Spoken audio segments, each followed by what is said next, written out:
पानीपत की तीसरी लड़ाई में शहीद हुए 60,000 मराठा सैनिकों के सम्मान में हुए शौर्य दिवस पर उन्हें श्रद्धांजलि देने केंद्रीय मंत्री ज्योतिरादित्य सिंधिया पानीपत पहुंचे। उनके संबोधन को सुनकर हरियाणा और महाराष्ट्र के लोग गदगद थे। सिंधिया ठीक 11 बजे समारोह स्थल पर पहुंच गए, पर बीजेपी के स्थानीय नेताओं, दोनों विधायकों, सांसदों के बाद में पहुंचने पर केंद्रीय मंत्री नाराज दिखे। उन्होंने उनकी तरफ देखा भी नहीं।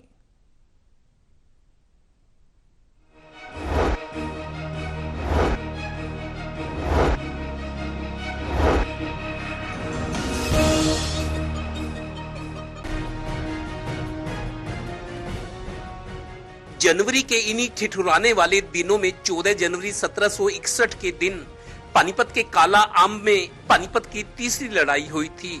अहमद शाह अब्दाली को दिल्ली में घुसने से रोकने के लिए दो पेशवाओं के नेतृत्व में पानीपत में 1.5 लाख से ज्यादा मराठा सैनिक इकट्ठा हुए थे।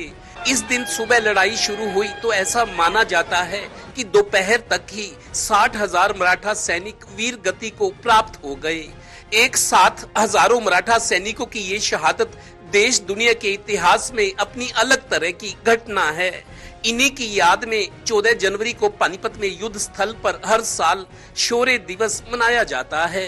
इस साल के कार्यक्रम में नागरिक उड्डयन मंत्री ज्योतिरादित्य सिंधिया पहुंचे थे, क्योंकि 1760 में अहमद शाह अब्दाली ने उनके पूर्वज दिल्ली के सेनापति रहे दत्ताजी सिंधिया का भी कत्ल किया था।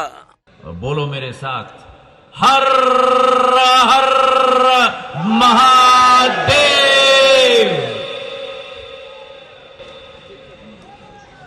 ये गूंज जितनी दूर जाती है,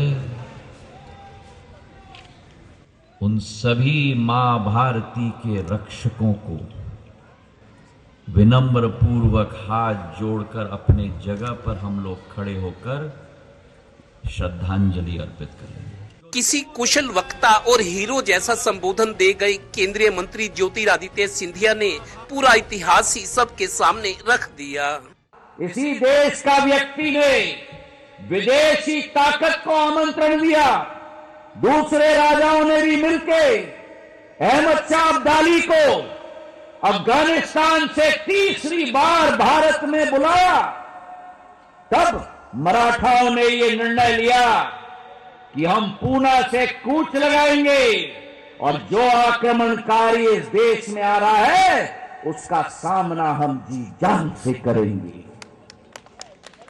गौरतलब है कि इस समारोह में मुख्यमंत्री मनोहर लाल और महाराष्ट्र के राज्यपाल रमेश बैस को भी आना था, पर दोनों ही व्यस्तता के चलते नहीं पहुंच सके। केंद्रीय मंत्री ने अपने संबोधन में मराठी और हिंदी में ऐसा जोशीला भाषण दिया कि हर कोई मंत्रमुग्ध नजर आया। ये पानीपत की भूमि दिल्ली के समीप है, और आज जब दर्शन करने का मुझे मौका मिला, एक भावुक अवसर, एक भावनात्मक क्षण, क्योंकि ये वही भूमि है जहां केवल मेरे परिवार के सदस्य नहीं, लेकिन 60,000 मराठाओं ने चट्टान की तरह उस विदेशी आक्रमणकारी का सामना किया, और जान जाए पर वचन न जाए, उस सोच और विचारधारा के साथ अपनी जीवन की आहुति दे दी।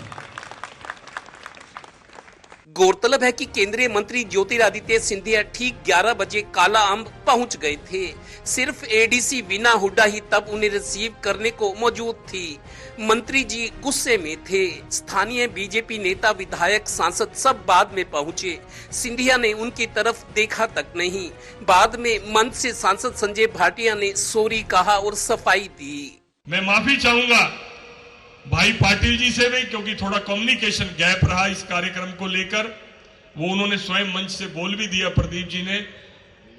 हमें एग्जैक्ट जानकारी नहीं मिली कि महाराज जी कब आने वाले हैं, वरना हम गेट पर खड़े होके उनका स्वागत करते, जिस तरह इतिहास में चूक हुई पहले। पानीपत पहुंचे ज्योतिरादित्य सिंधिया की समय की पाबंदी, नेतृत्व क्षमता और संबोधन मंच पर बैठे हरियाणा के नेताओं के लिए नजीर हो सकता है। केंद्रीय मंत्री के शामिल होने का जिक्र ना हो तो इस साल का समारोह औसत ही रहा। ये इत्तेफाक नहीं, इस देश की महान बलिदानी परंपरा है कि दिसंबर महीने में कड़ाके की सर्दी में गुरु गोविंद सिंह के 4 साहिबजादे और माता गुजरी ने देश के लिए बलिदान दिया था। और अगले ही महीने जनवरी में आज के दिन अहमद शाह अब्दाली के साथ हुई पानीपत की तीसरी लड़ाई जो 14 जनवरी 1761 को हुई थी, इसी जगह पर देश की असीमता की रक्षा के लिए मराठा सैनिक 60,000 मराठा सैनिक एक ही दिन में शहीद हुए थे पानीपत की तीसरी लड़ाई में। ये वो जगह है, सैनिकों का इतना खून बहा था एक दिन में कि यहाँ आम के पेड़ काले पड़ गए थे, जिस वजह से इस जगह का नाम आज भी काला आम है। कैमरामैन राजेश कुमार और सहयोगी श्रीनिवास के साथ Devendra Kathuria, total news, Panipat bureau.